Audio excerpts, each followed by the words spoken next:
Welcome friends, নতুন একটা motivational এবং ইনফরমেটিভ ভিডিওতে সবাইকে স্বাগত জানাচ্ছি। আমি কৃষ্ণেন্দু ধারা, পূর্ব মেদিনীপুর থেকে। আজকের এই ভিডিওতে আমরা কথা বলবো যে সত্যি কি ডিএমটি চার্জ বেড়েছে নাকি নিজেরা বসে বাড়ি দেওয়া হয়েছে, এবং তার সাথে সাথে কথা বলবো যে ইউপিআই ফান্ড ট্রান্সফার বা ইউপিআই মানি ট্রান্সফার কি সত্যি আদৌ আর চালু হবে বা কেনই বা বন্ধ হয়ে গেল সেটা নিয়েও কথা বলবো আজকের এই ভিডিওতে।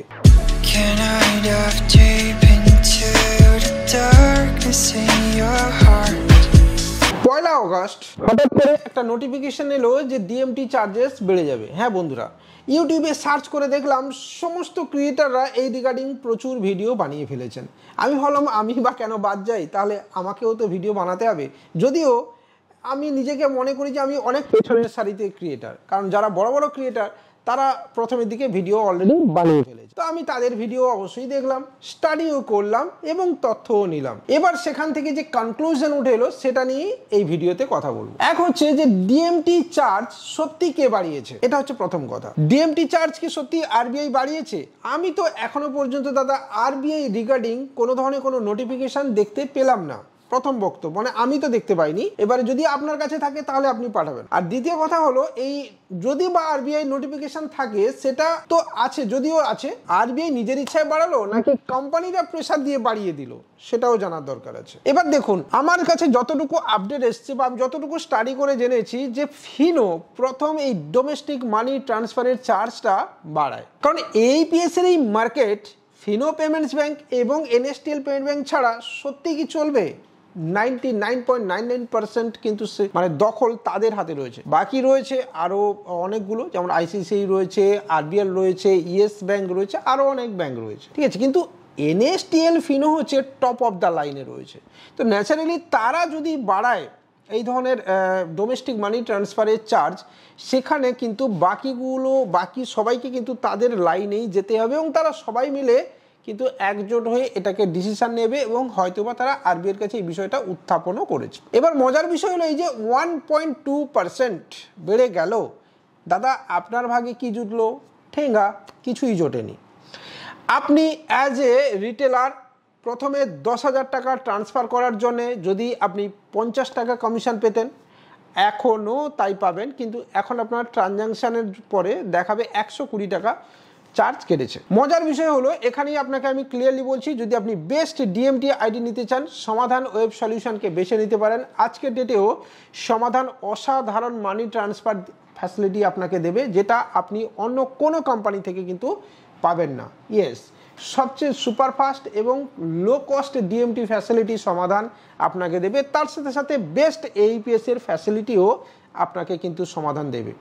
সাথে রয়েছে বেস্ট রিচার্জ প্ল্যাটফর্মও। সিএমএস আমাদের এই সমাধান ওয়েব পোর্টালে লাইভ করে দেওয়া হয়েছে। ইয়েস, সিএমএসকে লাইভ করে দেওয়া হয়েছে। তবে যদি আপনি সিএমএস করতে চান, আপনাকে কাস্টমার কেয়ারে হোয়াটসঅ্যাপ করতে হবে এবং দেন আপনাকে ওটা আপনার জন্য অ্যাপ্রুভাল দিয়ে দেওয়া হবে। এবং তার সাথে সাথে খুব শিগগিরই বাইক ইন্স্যুরেন্স এবং কার ইন্স্যুরেন্সকেও লাইভ করে দেওয়া হবে আমাদের সমাধান ওয়েব সলিউশনে। তো এই যে ডিএমটি চার্জ এবার তো 1.2% হয়ে গেল। এবার এখন কিন্তু এই মার্কেট কিন্তু অনেকটা স্যাচুরেটেড হয়ে গেছে, এই ডিএমটির মার্কেট। হ্যাঁ বন্ধুরা, তার অনেকগুলো কারণ রয়েছে এবং এখানেই আসে ইউপিআই ট্রান্সফারের কথা, অথরাইজ আনঅথরাইজ দুটোই। মজার বিষয় দেখুন, এনএসটিএল হোক, ফিনো হোক, আরবিএল হোক, ইয়েস হোক, আইসিআইসিআই হোক, কি এসবিআই হোক, কি ইউনিয়ন হোক, সমস্ত ব্যাংক নিজেদের মধ্যে কোঅপারেশন করে চলে, বা সমস্ত কোম্পানিও নিজেদের মধ্যে কোঅপারেশন করে চলে। কিন্তু আমরা যারা এই ইন্টারনেট ক্যাফে চালাচ্ছি, এইপিএস বিজনেস চালাচ্ছি বা সাইবার ক্যাফে চালাচ্ছি, তারা প্রতিনিয়ত চেষ্টা করছি কত সস্তায় সার্ভিস দেব, তাই না? এই সস্তায় সার্ভিস দেওয়ার দৌড়ে দাদা আলটিমেটলি তো আপনি নিজের বিজনেসটাকেই নষ্ট করে চলেছেন, তাই না? সেটা তো আপনাকে মাথায় রাখতে হবে। কবে আপনি শিখবেন যে এই ইঁদুর দৌড়তে গিয়ে আপনি আলটিমেটলি নিজের ক্ষতি করে চলেছেন? কবে আপনি বুঝবেন যে মানুষটা আপনার বাড়িতে রোজ দুবেলা কাজ করতে সেও তার প্রতি বছর মাইনে বাড়িয়ে যাচ্ছে, কিন্তু আপনি আপনার দোকানে 10 টাকা আগে নিলে এখন 5 টাকা নিচ্ছেন? কবে আপনি বুঝবেন? আমার মনে হয় এই কোম্পানিগুলোকে দেখে আপনার বোঝার সময় এসেছে এটা। আর যদি এখনও না বোঝেন, তাহলে আগামী দিনে সময়ের অতল গভীরে আপনি তলিয়ে যাবেন, আপনাকে আর খুঁজে পাওয়া যাবে না, এবং ব্যবসা নামক যেটা আপনি করছেন সেখান থেকেও আপনি মুছে যাবেন চিরতরে। তাই দয়া করে এই সস্তার দেওয়ার প্রতিযোগিতায় নামবেন না। এবার রইল ইউপিআই ট্রান্সফারের বিষয়টা। ইউপিআই ট্রান্সফার বা UPI cash withdrawal, UPI fund transfer, যাই যা বলুন না কেন গল্পটা একই, এবং সেখানে গেমিং পারপাস ছাড়া কিন্তু মোটামুটি সব জায়গাতে এখন স্টপ করে দেওয়া হয়েছে, এবং নর্মাল ইউজার ছাড়া। মজার বিষয় হলো যে আরবিএল ব্যাংক এটা প্রথম লঞ্চ করে, এবং এই মুহূর্তে আরবিএল ব্যাংক কিন্তু রিজার্ভ ব্যাংকের তরফ থেকে নোটিফিকেশন পেয়েছে, এবং তার কারণে এই ইউপিআই ফান্ড ট্রান্সফার কিন্তু বন্ধ হয়ে রয়েছে। তার কারণ হচ্ছে যে ইউপিআই এই ফান্ড ট্রান্সফারের জন্য ফ্রডিং অ্যাক্টিভিটি কিন্তু অনেকটা বেড়ে গেছিল, সেই কারণে এই ইউপিআই ফান্ড ট্রান্সফারকে ক্লোজ করে দেওয়া হয়েছে। এবং এই মুহূর্তে কোম্পানিরাও দেখছে যে তাদের বেশ কিছু টাকা এই ইউপিআই ফান্ড ট্রান্সফার যে অ্যাকাউন্ট থেকে হচ্ছিল বা যে লিঙ্কের মাধ্যমে হতো সেখানে কিন্তু আটকে রয়েছে। তাই কোম্পানিগুলো কেউই ইউপিআই ফান্ড ট্রান্সফার চালু করতে আগ্রহী নয়, ঠিক আছে, কারণ এতে তাদের প্রচুর টাকা ক্ষতি হয়। কারণ যেহেতু কোম্পানির অ্যাকাউন্টগুলো কর্পোরেট লেভেলের অ্যাকাউন্ট, সেখানে অ্যাকাউন্ট তো ফ্রিজ হবে না, বাট যে পরিমাণ টাকা ফ্রড অ্যাক্টিভিটির মাধ্যমে তাদের অ্যাকাউন্টে আসবে